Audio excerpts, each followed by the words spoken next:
Have you ever watched the men on this channel saving their marriage, and sometimes within a few weeks? And so you think, what are they doing that I'm not? I mean, we have the same situation. Both of our wives said stuff like, I love you, but I'm no longer in love with you anymore. She went cold, she alters the past, changing memories, saying she hasn't been happy for years. But when men win their wife back, it's often for the same exact reasons. Reasons I'm gonna show you today. All of those men use the same strategy to get the same results like this. She's back in the condo that we lived together. All of the accountability went from kind of my issues to her taking full responsibility for her issues.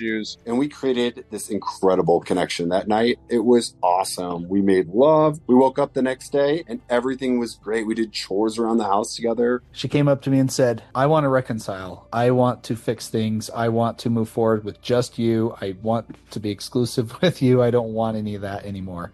I want you back. Let's jump into the first principle of the big problem. Before I show you what to do to get her back, I have to show you why she falls out of love in the first place, and also why most mainstream cookie cutter advice out there just doesn't work. Let me tell you through a story. I remember the first client I worked with that wanted to save his marriage without his wife being involved. This guy was a good-looking, hardworking, successful Christian man, a guy that I honestly really liked. I could get a beer with him, right? Which was why it was so hard to hear what was coming out of his mouth. I remember the total disbelief that he had. He would say things like, Josh, we are that couple that everyone is envious of. Amazing kids. I didn't cheat on her. I never abused her. I was a good man. We have a beautiful home. We have the light. Now look, back in those early years, I had an idea that the traditional model of therapy was flawed, but I was still practicing it, right? Part-time while working with guys in this new model that I now perfected after 10 years. But there are 3 mistakes in that transition period that I made with this client that I still remember to this day. I see these same exact mistakes that so many other people out there trying to save marriages make with their clients. After I share those mistakes, I'm going to share the 3 corrective actions to take instead to get the results that I showed you already. For this first one, I'm actually going to hand it over to our head coach and female psychological expert, Stacy. She's been with us at Marriage Reset for years and specializes in helping men understand their wives better. Okay, so most men think that love disappeared because they did something wrong or they didn't do enough. So they try harder, they explain more, they fix, they chase clarity, they want timelines, reasons, and certainty. They're trying to qualify and quantify something that was never logical to begin with. You will never, ever, ever be able to measure love or feelings. It's like trying to attempt to measure the vast oceans with a ruler. You see, emotions are not a woman's weakness. They are her superpower. But most men are afraid of this superpower, so they don't know how to hold them, so they attempt to minimize, manage, or rationalize them, or shut them down entirely. And every time you do that, her body learns one thing, that it's not safe to be open here, to feel, to be alive, to be radiant. And guess what? This didn't happen overnight. Long before she said the words, I cannot do this anymore, she was already carrying the emotional labor of the relationship, signaling, adjusting, compensating, not loudly, but consistently over time. Often years past, sometimes decades of her feeling unseen, unheard, and unfelt. So when her emotional world keeps getting closed instead of held, her nervous system does the only thing it can. It shuts down along with her heart. And when her nervous system shuts down, attraction shuts down with it. That's why it feels sudden to you and inevitable to her. And once her nervous system no longer feels safe, open, or led, love no longer feels available for her. Thanks, Stacy. Now, the second mistake is that I didn't teach him about himself. It's clear looking back now, with the eyes that I have, the client didn't really know who he was.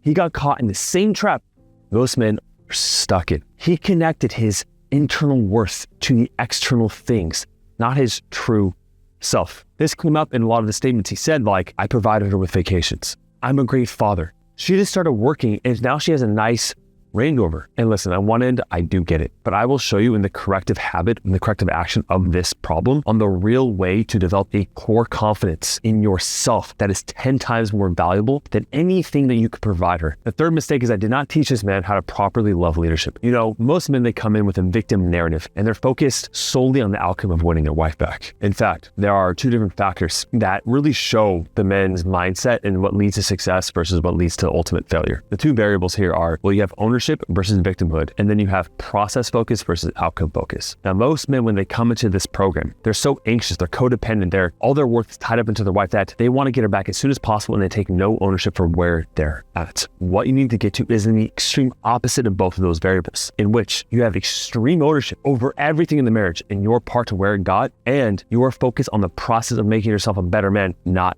for her. An example of this is with our client Jason, who saved his marriage in a few months, and look how he said about focusing on himself versus focusing for his wife when his wife actually says she notices changes? I just dove in, man. And I realized I took the accountability of like going back to the dating scenario, you know, like me not being enough or her being with somebody else, like just ate me alive. And at the end of the day, that's a me problem. And it came from my belief. And so I tried to just turn everything inward on me and just learn. And so like one of the biggest lessons was just like letting go of control. Like I was really controlling.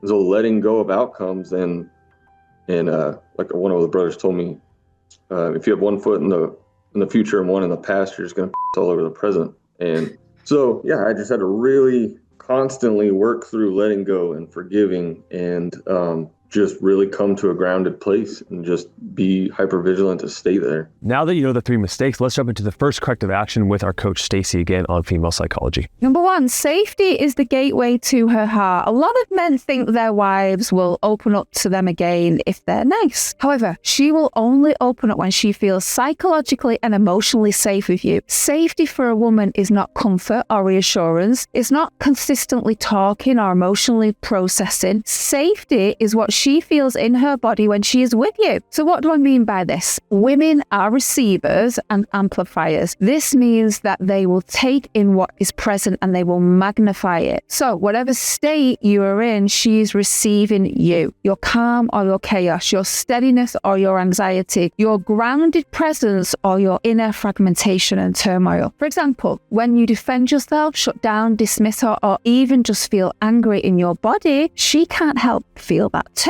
She then amplifies that back to you. However, when you discover how to cultivate inner peace despite how she feels, she relaxes as well. And the best part, she will reward you deeply for helping her learn to let go. This is why you can do all the right things and still lose her, because her body is always answering one question before her mind does. Can I rest here? Can I soften here? Can I trust him to hold me? If the answer is no, her heart slowly closes, not out of punishment, out of self-protection. Number 2, her feelings are not the problem, they are signals. A woman's feelings are not the issue, they are her intelligence. Her emotions are how she processes the world, the relationship, and you. They are how she senses an alignment or a misalignment long before the word arrives. So when a man fears her feelings, he's trying to fix them, minimize them, or explain them away. He tells her she's overreacting or she's too much. And every time he does that, something in her learns, I'm alone with this and I need to armor up. Her feelings don't want solutions, they want presence. When you can stay calm inside, her emotional ocean feels met. When you try to dam it, drain it, or control it, she feels unsafe. Her feelings are not there to overwhelm you. They are there to show you where connection is being lost or restored. When her feelings are welcome, they move. When they're shut down, she shuts down with them too. Number 3, she's responding to who you are being, not what you are saying. She feels the tone beneath your words, your steadiness beneath your logic, the confidence or lack of it beneath your intentions. You cannot talk a woman into feeling safe. You cannot convince her that she feels desired. You cannot reason her nervous system to open. She responds to your state, not your speech. If you're solid, she softens. If you're centered, she relaxes. If you're leading yourself, she feels led. This is why men get confused. They say the right things, but they're not in the right place for it to land. And over time, she stops bringing her truth. She stops bringing her feelings. She stops bringing her heart. Not because she wants to leave, but because she no longer knows how to stay open without losing herself. Women listen with our whole bodies. If you understand these 3 things, you'll stop trying to convince her and you'll start becoming the man her nervous system, her heart, and her feminine essence can finally rest with again. All right, let's show you what I would have showed this man and how to know himself better and how it would have helped his journey of getting his wife back. Man, I remember this guy, he would come to me and he had the classic nice guy syndrome. There were so many things that his wife was doing that he just wasn't vocalizing. He wasn't holding strong to his boundaries. He would actually have more of the weight for the children. And he liked being validated of being a good father. But oftentimes he would come to me and he would tell me that he was doing all the things for the kids and yet his wife wasn't noticing or caring, right? And he was like, oh, I'm taking time off of work. I'm doing this, I'm doing that while she's at her career,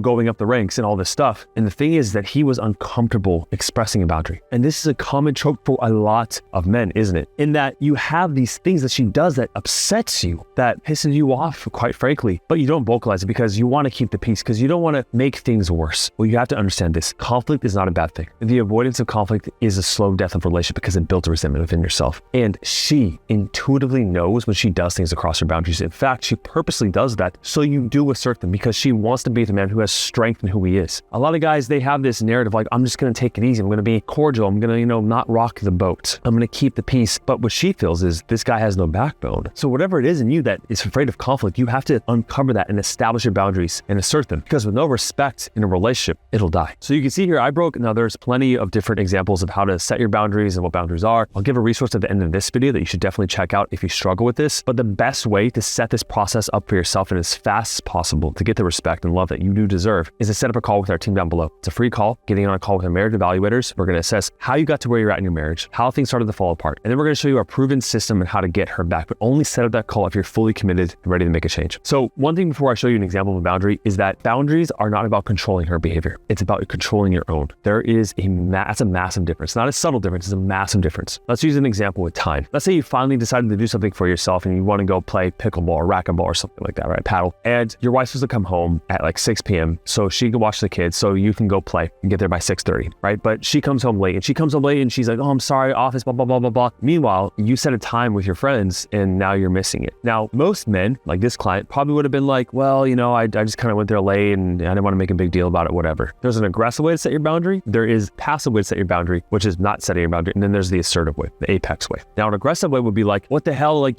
I said I had this time, now you're not doing it, now I'm going to be late, and you get angry. Like, how can you do this? I've never done this to you. I'm always on time.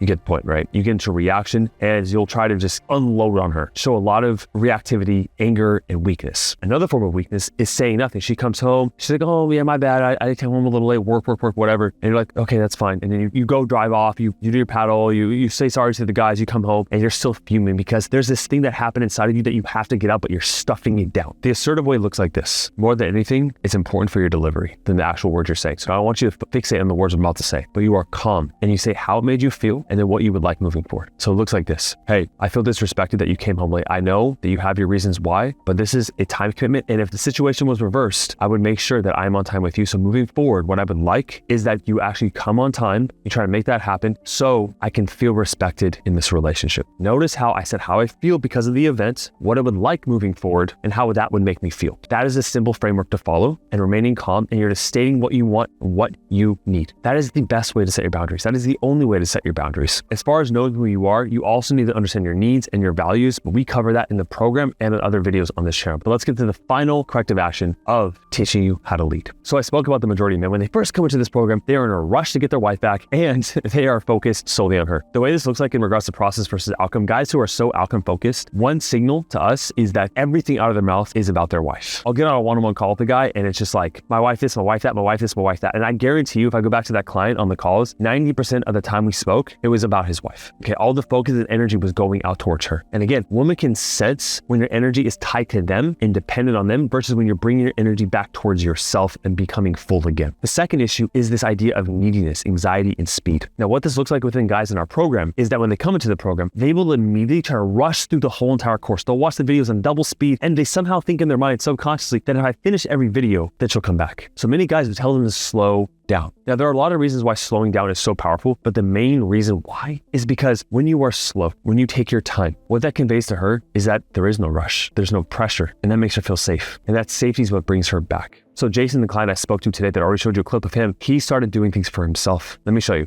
You talked about knowing how to meet your own needs because you were sacrificing too much, right? How do you differentiate between meeting your own needs but not being selfish? I guess the communication would be huge in that, just vocalizing hey, this is something that is important to me and I need this time to do this thing, whatever it is. For an example, I used to competitively shoot. We had our kids, and so the last competitive shooting competition that I was in was over 7 years ago. And as soon as I got into the group and linked up with a BIA that I talked to probably 4 or 5 hours a day now, he's like, but what are you doing for yourself? And I was like, he's like, what hobbies do you have? And I was like, nothing, you know what I mean? My family was my whole life is what I thought. And so I picked that back up and actually have one this weekend. And It's awesome. But I guess to answer your question is like just how you communicate, because some people view it as selfish, but at the end of the day, you know, autonomy in each person in a relationship is key. Now, the reason why this is leadership is because you need to become full yourself again. Full yourself means that to be completely simplistic with you, whether she was in your life or not, you're good. Because what is the polar opposite of that? That is the codependence. That is, if she were to leave me, I'm dead. I have nothing left. I'm so tied up in my life with her. There is no individuality. And a relationship is a dance of connection, right? Enmeshment is what it's called, and differentiation, being who you are and striking that balance. But the tendency for you was to slack off, was to be easy, was to cut corners, was to stop putting yourself first. Stop leaning towards your edge as a man. That's what leadership is going towards your edge, is saying, what kind of man do I want to be? Because you are constantly changing, and so is she. And if you don't set the course yourself, like a good captain on a ship, you're going to drift. You're going to go where the wind takes you. And she doesn't want to be on that ride, on that journey. She wants to be with a man that knows where he's going, is constantly setting his course and being intentional. And that was Jason's core word that he used for the year 2026, was to become intentional. And so day by day, moment by moment, what he would do is saying, who am I and where do I want to go? And it seems so simple, but it's not easy, because it takes energy and it takes a couple seconds. But that's what leadership is recognizing where you want to take your life. And if you are a man that's going places with or without her, she wants to come. She wants to join. I call this journey of going from the drifter who is a victim in life, who is not leading, to an apex mountain, the apex ascension path, becoming the best version of who you are again. And it is never too late to do so. If you need help with that, you know where to set up a call with our team. Here's that video on boundaries that I mentioned before. Thank you for watching the video, and I'll see you in the next one.